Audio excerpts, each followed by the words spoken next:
Alright, g'day, hi and welcome. Okay, I don't know where the sun went, but it's about 10-15 minutes later. I don't know if I have a broken motor mount here, but the way that engine's bouncing, or if it's just because the exhaust is broken. Hope it's just because the exhaust is broken. Running a lot smoother.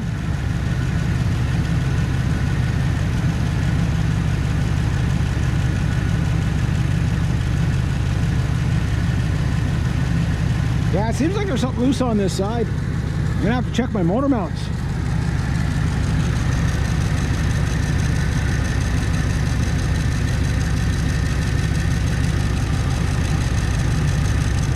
The idle's still a little wonky, not bad.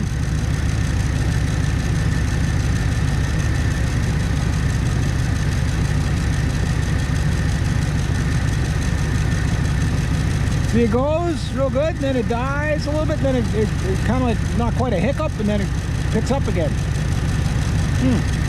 I have to figure out what that is. But yeah.